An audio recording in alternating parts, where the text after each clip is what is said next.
अखिल भारतीय आंबेडकर साहित्य संमेलन याची पार्श्वभूमी मी आपल्यासमोर प्रस्तावितच्या स्वरूपात मांडणार आहे। त्यामध्ये आंबेडकरी दलित साहित्य संमेलन, आंबेडकरी युवा साहित्य संमेलन, आंबेडकरी बौद्ध धर्म साहित्य संमेलन अशा अनेक विषयावर संमेलने आतापर्यंत झालेली आहेत। आपण नवीन घेतो असं काही नाही, परंतु आज बाबासाहेबांच्या लेखणीचा आणि सामुग्रीचा आपण विचार केला साहित्याचा, तर बाबासाहेबांचं साहित्य असं अथांग साहित्य आहे आणि ते अफाट साहित्य अजूनपर्यंत पब्लिक डिस्कोर्समध्ये अजून आलेलं नाही आहे। बाबासाहेबांच्या साहित्याचा जवळपास 50% साहित्य असं आहे जे साहित्य देशनिर्मितीसाठी उपयोगाचं आहे। देशाने राज्य कसं कल्याणकारी राज्य कसं करायचं आहे, देश सरकार आणि प्रजा याच्यामध्ये संबंध कसे असले पाहिजे, कल्याणकारी धोरण कसे असले पाहिजे इत्यादी अनेक विषयावर बाबासाहेबांनी लिहिलेलं आहे। रूरल अँड ॲग्रिकल्चर डेव्हलपमेंट्स आहे, आर्थिक तत्त्वज्ञान आहे, प्रॉब्लेम ऑफ द रुपीज आहे, जगाच्या पातळीवर भारताचा रुपया कसा स्ट्रॉंग झाला पाहिजे तो त्याबद्दल बाबासाहेबांनी केलेलं लिखाण आहे। असे अनेक साहित्य आहे, त्या साहित्यावर पब्लिक डिस्कोर्स झालेला आपल्याला पाहायला मिळत नाही। इंडिव्हिज्युअल रिसर्च स्कॉलरनी, प्राध्यापक लोकांनी याच्यावर काही ठिकाणी पेपर लिहिलेले आहेत, पण ते पेपर पण त्यांच्या कॉलेजच्या आणि अकॅडमिक पर्यंत मर्यादित राहिलेले आहेत। तर असे जे साहित्य आहे, जे साहित्य सशक्त भारत हा जगाच्या पातळीवर सशक्त झाला पाहिजे, समृद्ध झाला पाहिजे, विकसित झाला पाहिजे असा बाबासाहेबांच्या लिखाणाचा केंद्रबिंदू आहे। ज्याप्रमाणे तथागत गौतम बुद्धांच्या साहित्याचा किंवा त्यांच्या संशोधनाचा विषय आहे, तो विषय आहे की मानवाचे जे दुःख आहे, दुःख कसे दूर होतील, दुःखातून मुक्त झाला पाहिजे आणि ते दुःखातून मुक्त करण्यासाठी मग सुत्त पिटक आहे, विनय पिटक आहे, अभिधम्म पिटक आहे आणि असे निरनिराळे साहित्य त्याच्या आजूबाजू आहेत आणि या सगळ्या साहित्याच्या मधून माणूस हा दुःखमुक्त कसा होईल हे एक तत्त्वज्ञान आहे। मग डॉक्टर बाबासाहेबांचं जे तत्त्वज्ञान आहे ते बाबासाहेबांचं तत्त्वज्ञानाचा केंद्रबिंदू काय आहे? केंद्रबिंदू म्हणजे एक अनुसूचित जाती जनजाती, एक समाज, एक बौद्ध धर्म असा वर्ग आहे का? तर बाबासाहेबांच्या समग्र साहित्याचा विचार केला तर त्या साहित्यामध्ये केंद्रामध्ये हा भारत देश सशक्त आणि समृद्ध कसा होईल, विकसित कसा होईल, सम्राट अशोकाच्या काळात असलेला अखंड भारत स्वर्णकाळ हा भारतामध्ये पुन्हा कसा प्रस्थापित होईल आणि यासाठी लिहिलेलं अनेक साहित्य बाबासाहेबांनी लिहिलेलं आहे आणि त्या साहित्यासाठी चर्चा आपण झाली पाहिजे। आपण आता बाबासाहेबांच्या साहित्याला सशक्त भारत आणि समृद्ध भारत निर्मितीसाठी लिहिलेलं साहित्य लोकांपुढे मांडलं पाहिजे। जे आपले स्कॉलर आहेत त्यांनी त्याचं अध्ययन करायला पाहिजे, त्यांचं कन्क्लुजन या भागामध्ये कसं येईल याचा हा मुख्य उद्देश आहे आणि त्याकरिता आपण या आजच्या कार्यक्रमामध्ये जे प्रमुख पाहुणे वक्ते बोलवलेले आहेत, 4च विषय आपण यामध्ये ठेवलेले आहे।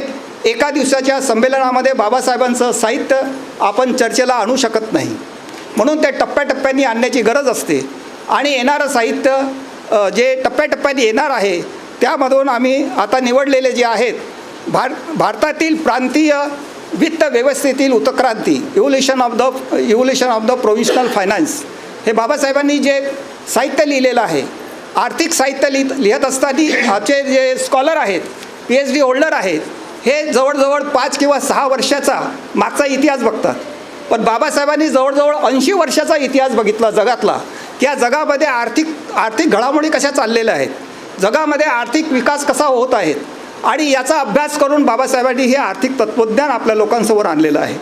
तर हे समग्र तत्त्वज्ञान हे 80-85 वर्षाचं तत्त्वज्ञान काय आहे तेही आपल्याला एका दिवसात समजू शकत नाही है ना। म्हणून आपण त्यामधला एकच विषय घेतलेला आहे, भारतातील प्रांतीय वित्त व्यवस्थेतील उत्क्रांती, आणि त्यामध्ये डॉक्टर KS इंगोले साहेब हे आपल्याला भाष्य करणार आहेत आणि त्यानंतर आमचा दुसरा विषय आहे डॉक्टर बाबासाहेब आंबेडकरांचे सांसदीय प्रजासत्ताक भारत आणि भारतीय संविधानातील नीतिमूल्य। आपण प्रजासत्ताक भारत म्हणतो, रिपब्लिक डेमोक्रेसी म्हणतो, आता पार्लमेंटरी डेमोक्रेसी आणि प्रेसिडेन्शियल डेमोक्रेसीमध्ये फरक आहे। बाबासाहेबांनी प्रेसिडेन्शियल डेमोक्रेसी निवडलेली आहे. आज आपण काय बघतो, पार्लमेंटरी डेमोक्रेसी निवडलेली आहे. आज आपण काय बघतो की आज भारतामध्ये संविधानात सांगितलेली आपल्या पार्लमेंटरी डेमोक्रेसी ला काही बगल देण्याचं काम चालू आहे का? तर आजकाल काय होतं आहे, इलेक्शनमध्ये प्राईम मिनिस्टरचं नाव पहिले घोषित केलं जाते, CMचं नाव पहिले, मुख्यमंत्र्याचं नाव पहिले घोषित केलं जाते आणि त्याच्यानंतर सरपंच तर डायरेक्ट लोकांमधून निवडून देतात. तर हे काही पार्लमेंटरी डेमोक्रेसी नाही, हे प्रेसिडेन्शियल डेमोक्रेसी आलेली आहे. मग एक प्रकारे भारतीय संविधानाच्या नीतिमूल्याला आणि भारतीय संविधानाला कुठं बगल देत आहेत का, याचाही संशोधनाने विचार करण्याची गरज आहे. त्यानंतर त्याच्यावर आपले प्राध्यापक देवीदास घोडेस्वार साहेब हे आपलं भाष्य करणार आहेत. त्यांनी कॉन्स्टिट्यूशनल डिबेटचं जे 10 व्हॉल्यूम मराठीमध्ये त्यांचं भाषांतर केलेलं आहे. त्यांचे पुस्तकं आहेत. तर मी जास्त वेळ घेणार नाही, फक्त एक या संमेलनाचा एक परिचय म्हणून देतो. त्यानंतर आधुनिक भारताच्या जडणघडणीत डॉक्टर बाबासाहेबांचं काय योगदान होतं, तर त्याविषयी डॉक्टर सिद्धार्थ सूर्यवंशी साहेब बोलणार आहेत. त्यानंतर डॉक्टर आंबेडकरांचे राज्य समाजवाद, सोशलिस्ट डेमोक्रेसी आणि विदेश नीती असे 2 मोठे विषय आहेत. पण ते डॉक्टर प्रदीप आगलावे साहेब याच्यावर आपलं भाष्य करणार आहेत. त्यांनी लिखित स्वरूपामध्ये आम्हाला 4ही वक्त्यांनी आम्हाला लिखित स्वरूपात त्यांचं जे पेपर आहेत ते आपल्याकडे दिलेले आहेत. त्याचा पेपर मी ऑनलाईनमध्ये आपल्या सर्वांना मोबाईलमधून मी देणार आहेत आणि त्यानंतर त्याचं समीक्षण करण्यासाठीही काही आमचे मॉडरेटर म्हणून पण आम्ही बोलवलेले आहेत. त्यामध्ये डॉक्टर सरोज डांगे आहेत, नागपूर म्हणून आलेले आहेत. आपले अरुण सुरवाडे साहेब आलेले आहेत, ॲडव्होकेट. त्यानंतर ॲडव्होकेट संगराज रुपवते साहेब आहेत. त्याच्यानंतर आमच्या डॉक्टर संदेश वाघ मुंबई विद्यापीठ ते पण आलेले आहेत.